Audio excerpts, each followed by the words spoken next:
The main hall of the Evans estate in the town of Willow Creek was filled with bright lamps, loud music, and dozens of guests wearing their finest clothes. Rich landowners talked in small circles near the bar, while young couples spun around the center of the floor, their leather shoes clicking against the dark wood. Near a tall glass window, far away from the crowd, a young woman stood by herself. Lily Evans watched the dancers while she tried to hide her face from the people walking past. 2 years ago, a terrible carriage accident on the mountain road had left a thick scar across her right cheek. The mark did not take away her green eyes or her bright smile, but it changed the way the town looked at her. The same young men who used to wait outside her house now looked at the floor whenever she walked into a room. On this night, she had spent 3 hours sitting by the wall, and not a single person had asked her to join them on the floor. As the fifth song began to play, Lily took a slow breath and pressed her cold hands against her blue dress. She decided to leave the party quietly before anyone saw the tears in her eyes. The humiliation was too much to bear, and she did not want to endure another minute of their pitying glances. She looked around the bright room one last time, seeing her old friends laughing and sharing stories as if she did not even exist. She turned away from the window and began to walk toward the back exit of the hall, hoping to slip into the dark garden without notice. Her boots made no sound on the thick rugs as she moved along the edge of the ballroom, keeping her head down to avoid any direct eye contact. Just as she reached the edge of the floor, the heavy wooden doors at the back of the hall swung open. A man walked inside, and the temperature in the room seemed to drop by several degrees. It was Nicholas, the night grounds keeper, who usually spent his hours alone in the dark woods surrounding the property.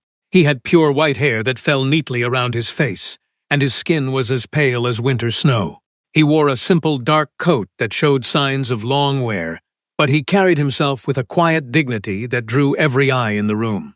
He stood near the entrance for a few seconds, looking across the crowded space, until his eyes found Lily standing near the exit.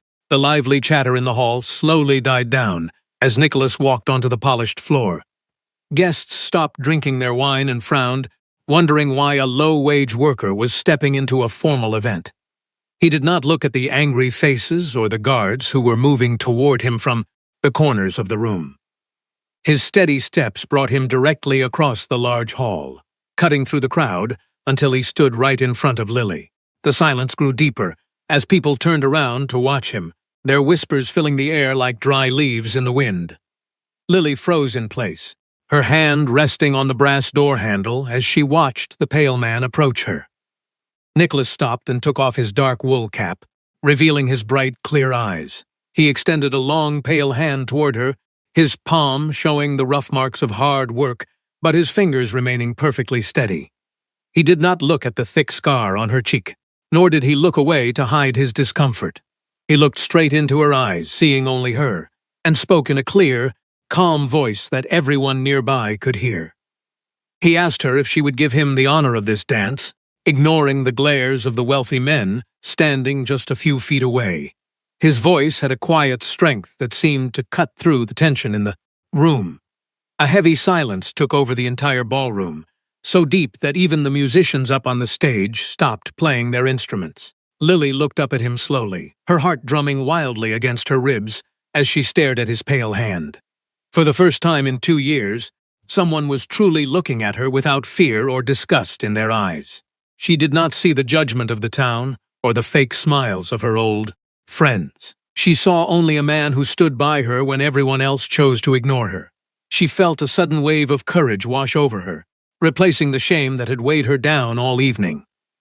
At the far end of the hall, her father, Arthur Evans, rose from his leather chair with a dark scowl on his face. He began to walk toward them, his boots echoing loudly against the floor as he prepared to throw the worker out into the night. The guests held their breath, waiting for a scene or a shout that would end the strange moment. But before her father could reach them, Lily made her choice. She knew that stepping onto the floor with a groundskeeper would cause a scandal, but she did not care about the rules of the town anymore. Lily placed her small hand into his cold palm and gave him a gentle nod. The touch sent a strange warmth through her fingers, despite how cold his skin felt against hers. The musicians took a cue from her movement and began to play a slow, soft melody once again. Nicholas led her to the center of the floor, his movements smooth and practiced, as if he had done this 1,000 times before. They moved together with a grace that surprised everyone who watched, turning slowly under the bright lights of the chandeliers while the rest of the world seemed to disappear. They moved together across the floor while dozens of eyes watched them in complete shock. Lily forgot about the scar on her face and the whispers of the crowd as Nicholas guided her through the steps. He looked down at her with a calm expression, his presence providing a shield against the glares of her father and the neighbors. When the music finally ended, he bowed quietly, turned around, and walked back out into the dark night. He left the room in complete silence, leaving the wealthy guests staring at the empty doorway in disbelief, while Lily stood alone on the floor, her heart full of a strange new hope. The next morning the sun rose over the valley, but the mood inside the Evans house remained dark. Arthur Evans sat behind his heavy oak desk, his face tight with anger as he stared at the morning papers. He could not forget the embarrassment of the previous evening when his daughter danced with a nameless night worker in front of the most important families in the county. He picked up his brass bell and rang it loudly, demanding that his assistants bring the white-haired man to his office immediately. He tapped his fingers against the wood, counting the seconds until the door opened. Nicholas walked into the office a few minutes later, his white hair catching the morning light that streamed through the windows. He stood in front of the large desk with his hands behind his back, his pale face showing no fear at all. Arthur looked up at him, his eyes narrow and his voice sharp as he spoke.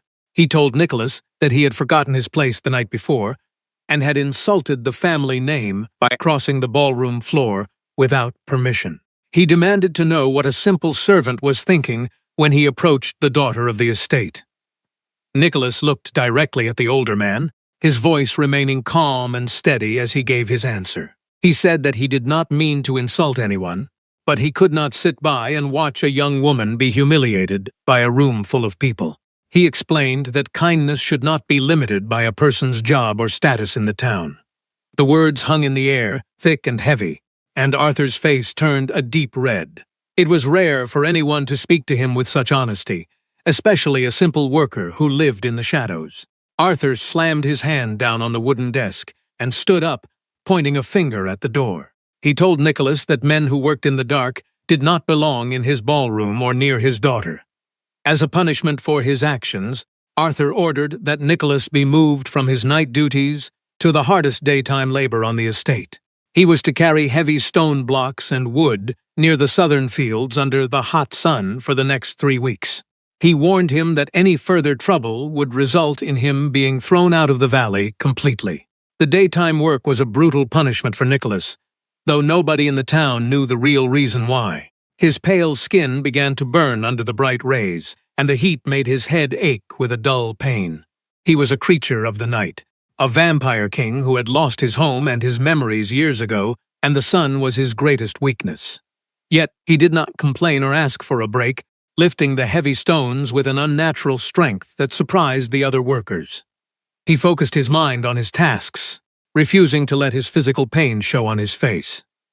From her bedroom window up in the main house, Lily watched him work in the far fields. She saw his white hair gleaming under the sun and noticed how he staggered slightly under the weight of the timber. She knew he was being punished because of her, because he had shown her kindness when no one else would. A deep feeling of guilt settled in her chest, and she knew she could not just sit in her room while he suffered. She watched him for an hour, noting how the other men avoided him as if he carried a disease.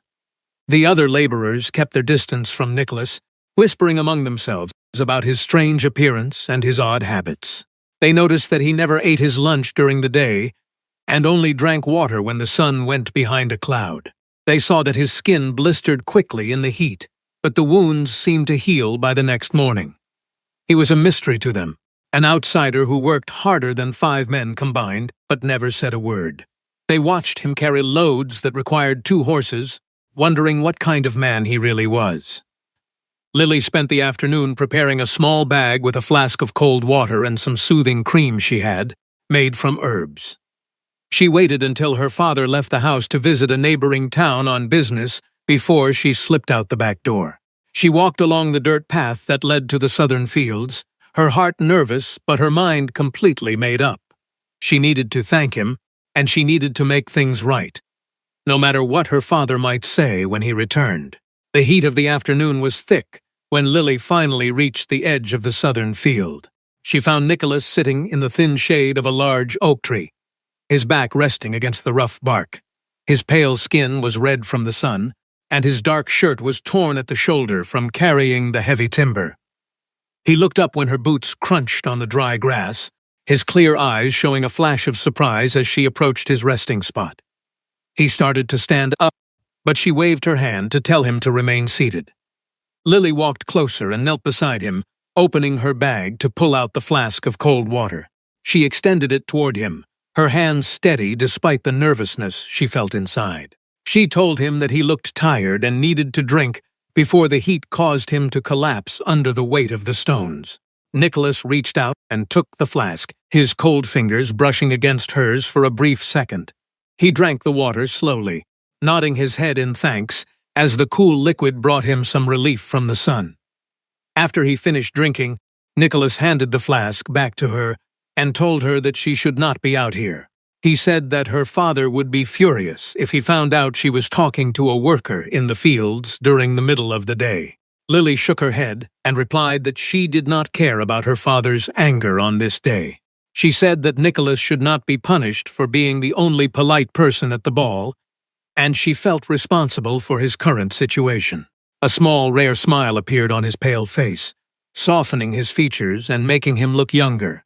He told her that the work was not as bad as it looked, and that he had endured much worse things in his life before he arrived at this estate.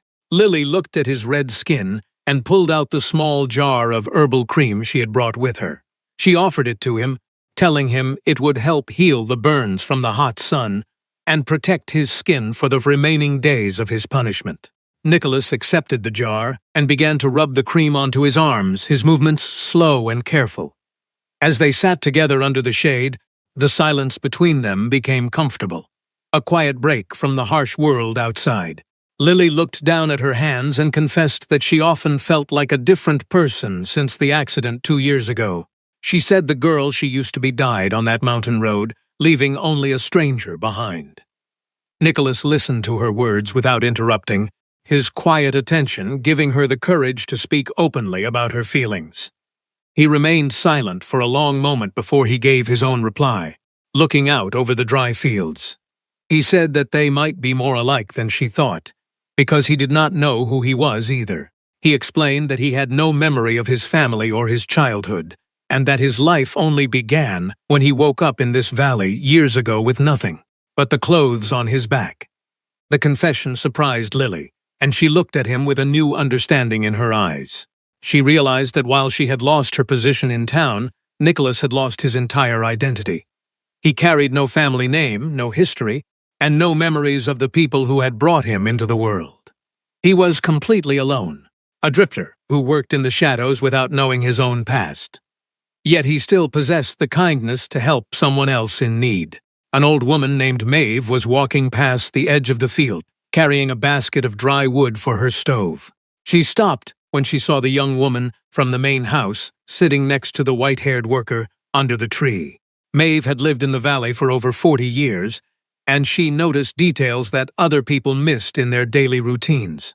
She stayed behind a row of tall bushes, watching the two of them talk with an intensity that caught her attention.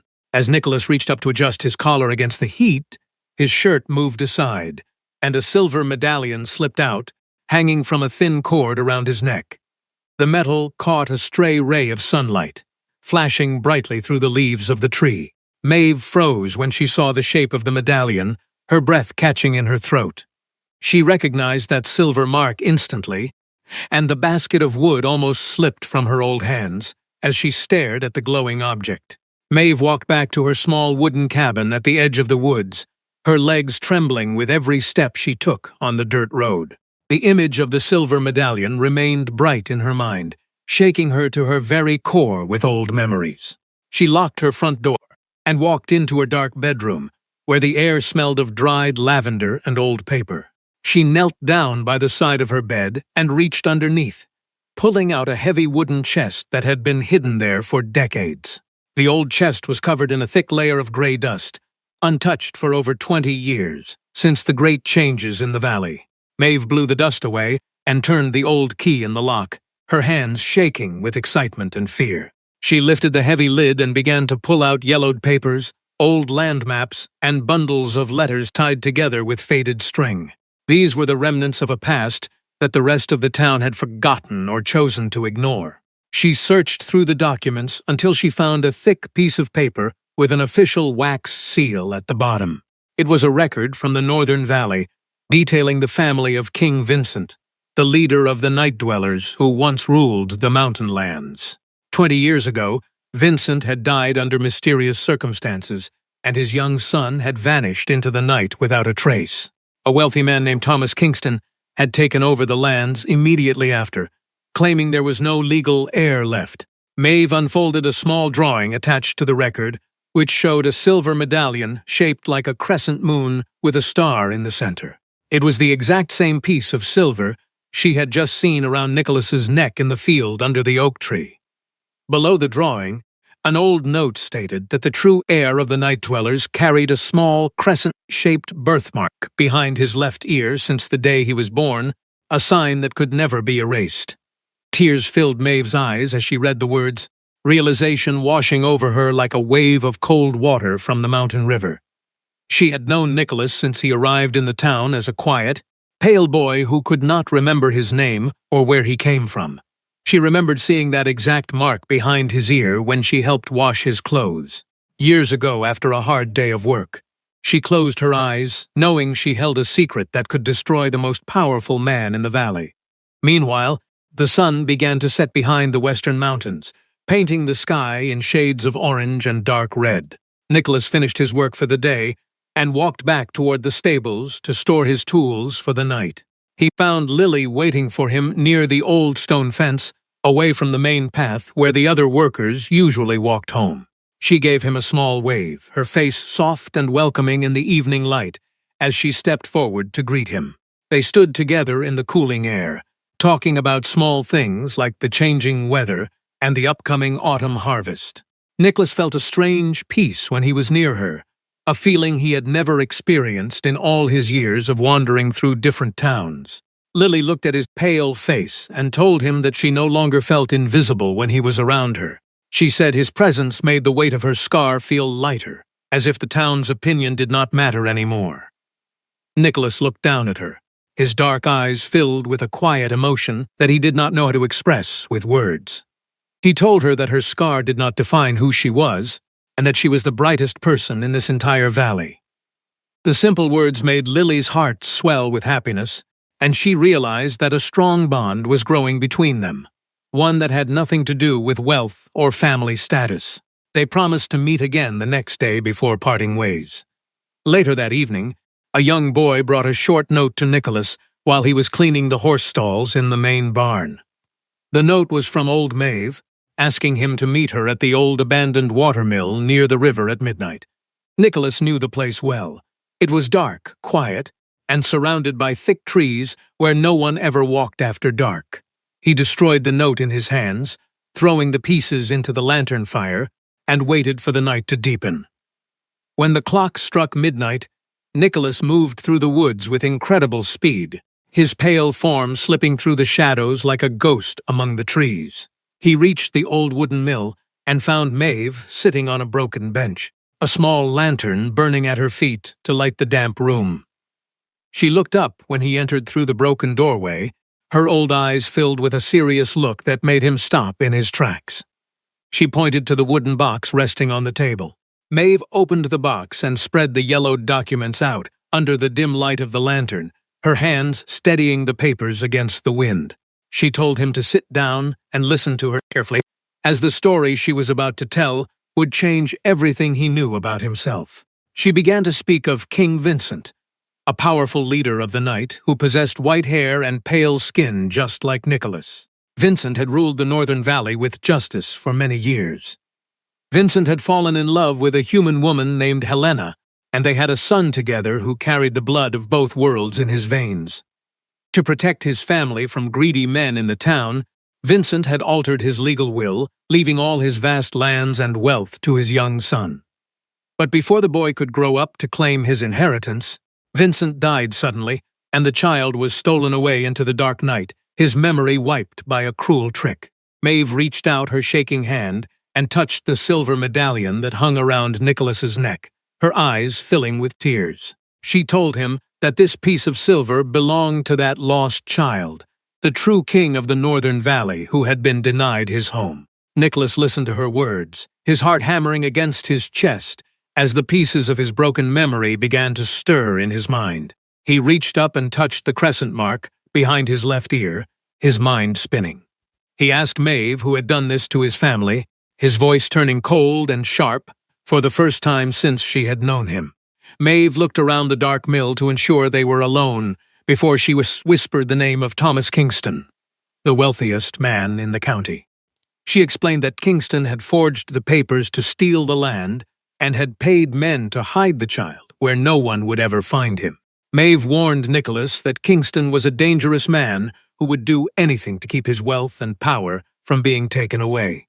She told him to keep the documents hidden in a safe place until they had enough proof to face him in front of the town judge. Nicholas nodded his head, his pale face set with a deep determination, as he placed the papers back into the wooden box and closed the lid firmly. Unknown to them, a man was standing outside the cracked window of the old mill, listening to their conversation in the dark night. He was one of Thomas Kingston's private guards, sent to follow the old woman after she was seen asking questions at the records office earlier that day.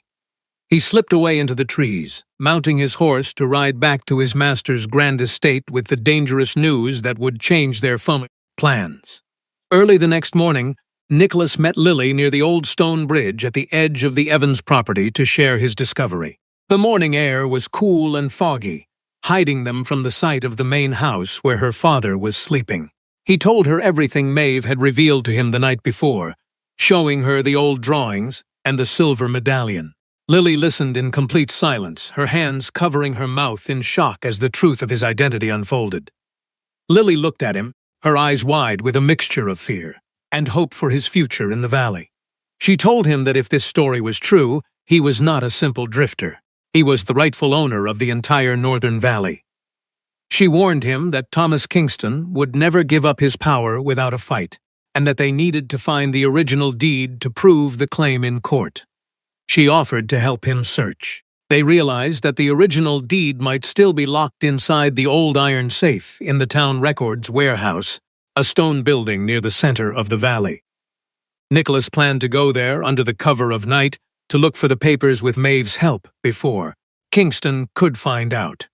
Lily promised to keep watch and gather any information she could from her father's conversations at dinner that evening to protect him.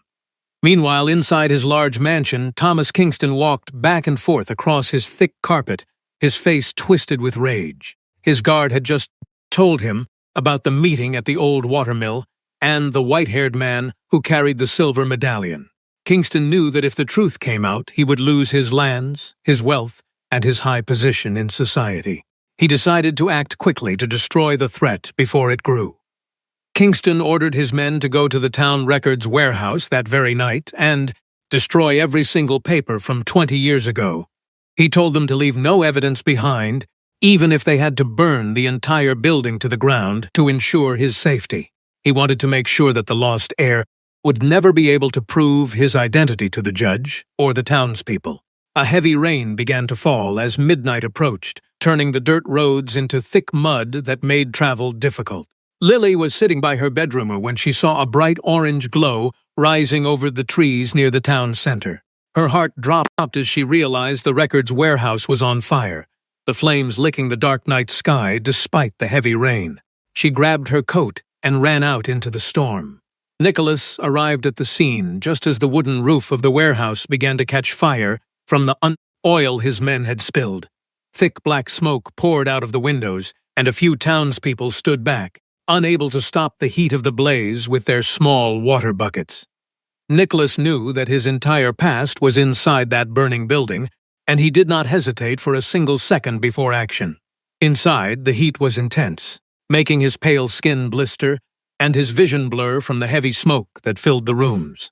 He navigated through the falling timber until he found the iron safe, its metal hot to the touch from the surrounding flames. Using his great strength, he smashed the iron lock with a heavy stone and pulled out the small metal box containing the original deeds before the roof collapsed.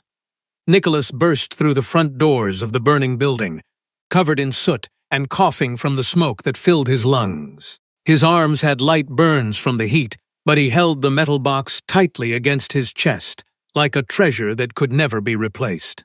Lily ran through the crowd and caught him as he stumbled into the mud, tears mixing with the rain on her face. They looked at each other, knowing they had saved the truth. The news of the public hearing spread through the valley like wildfire within a single day, drawing crowds from every corner. Landowners, local merchants, and curious townspeople traveled for miles to fill the main room of the courthouse on a bright morning. Everyone wanted to see the final resolution of the case that involved a stolen kingdom, a missing child, and the most powerful man in the county. The atmosphere was thick with tension as the clock struck 10. Nicholas walked into the courtroom with a steady step, accompanied by Lily on his right and old Maeve on his left. The room became perfectly quiet as the crowd stared at his white hair and pale skin, noticing the quiet strength in his eyes that had not been there before. On the opposite side of the room sat Thomas Kingston, dressed in his finest suit and surrounded by expensive lawyers who looked confident. The town judge knocked his wooden mallet on the desk to call the room to order and began the session. Kingston's lawyers stood up first, arguing that Nicholas was nothing but a nameless drifter who was trying to steal property from respectable families who had earned it. They claimed that the documents were fakes and that the white-haired man was an impostor who did not belong in a civilized court of law. Maeve stood up next, her old voice clear and firm as she addressed the judge and the crowd of neighbors.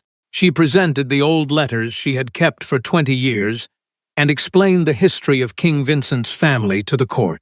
She pointed to the silver medallion around Nicholas's neck and told the court about the crescent mark behind his left ear, which matched the royal records exactly. Kingston laughed loudly from his seat, shouting that an old woman's bedtime stories were not legal proof in a court of law. He demanded that the judge dismiss the case immediately and throw the liars into jail for fraud against his name. The crowd began to murmur, and some of the townspeople looked uncertain, wondering if Kingston was right about the lack of hard evidence to prove the claim. Nicholas stepped forward to the front desk and opened the iron box he had saved from the burning warehouse during the storm. He pulled out the original deed of the Northern Valley, signed by King Vincent himself with a royal wax seal that could not be forged by anyone. He handed the paper to the judge, his pale face calm and his eyes fixed on Kingston, who suddenly stopped laughing. The judge put on his spectacles and examined the old deed with great care, comparing the signature and the wax seal with official town records. The room was so quiet that the sound of the paper turning felt loud against the wooden walls. Kingston's face began to lose its color as he watched the judge's expression turn from doubt to serious belief in the validity of the papers. Before the judge could speak, Arthur Evans rose from his seat in the front row of the crowd, surprising everyone. He looked at Nicholas for a long moment before he addressed the courtroom, his voice booming through the hall. He stated that he had judged this white-haired man harshly because of his position, but now he recognized that Nicholas possessed more honor and courage than anyone else in the room. The judge struck his mallet down once more, silencing the murmuring crowd before he delivered his final verdict to the town. He announced that after a full examination of the original deed and the physical marks, the court recognized Nicholas as the true son of King Vincent and the sole legal owner of the Northern Valley lands. A loud cheer broke out from the back rows as Kingston sank into his chair. The official decision altered the valley completely over the following weeks, bringing a new sense of peace to the land. Thomas Kingston lost his influence and his wealth, as his old allies turned their backs on him to avoid the shame of his crimes. He was left entirely alone in his large house, a broken man who had to face the reality of his own greed. His empty rooms became his only company. Nicholas took possession of his rightful inheritance, but he did not use his new power to seek revenge against those who had wronged him. Instead, his first act as the leader of the valley was to rewrite the work contracts for all the laborers on his estates. He raised their wages, gave them fair hours, and ensured that every family had a safe home and enough food for the winter months. He visited Maeve at her small cabin and brought her to a beautiful cottage near the river, ensuring she would never have to worry about wood or food again. He thanked her for keeping the secrets safe for over 20 years, holding her wrinkled hands with his pale fingers. Maeve wept with joy, knowing that the family she loved had finally returned to their rightful place in the valley. Arthur Evans also changed his ways, spending more time with his daughter and treating her with the respect she deserved since the trial. He invited Nicholas to the main house for dinner, where they sat together as equals and discussed the future of the valley. The old barriers between them vanished, replaced by a mutual understanding that brought peace to the entire household and town. A few months later, a grand ball was held once again at the Evans estate to celebrate the arrival of the autumn harvest. The main hall was filled with the same bright lamps and lively music, but the crowd was entirely different this time. Local farmers, workers, and townspeople danced alongside the wealthy landowners, their laughter filling the room with a genuine warmth that had been missing before. Nicholas walked into the ballroom, wearing a fine dark suit that contrasted sharply with his pure white hair and pale skin. He no longer hid in the shadows, and the guests greeted him with respectful nods as he moved through the crowd. He walked straight toward the large glass window, where Lily was standing, looking beautiful in a green silk dress that matched her eyes perfectly. He stopped in front of her and offered his cold, steady hand, a soft smile appearing on his face as he looked at her. He did not say a word about her scar, and Lily felt no need to hide it from the people around them. He asked her if she would dance with him once more, his voice calm and clear over the sound of the violins. Lily placed her hand in his and smiled, her eyes bright with tears of happiness, as they stepped onto the polished floor together. The crowd moved back to give them room, watching them with admiration as they moved gracefully through the steps of the dance. They were no longer two lonely outsiders hiding from the world. They were together, leading their people into a bright new era.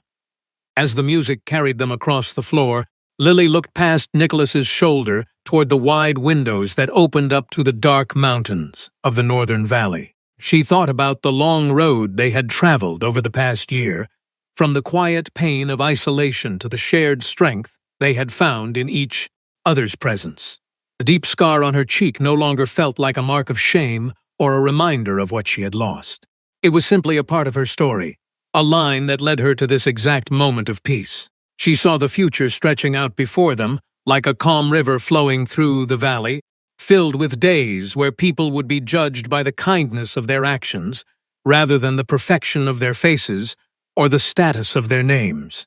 Nicholas held her hand firmly, his pale skin cool against her palm, and she knew that the long-hidden shadows of his kingdom would no longer bring fear but protection to everyone who lived beneath them.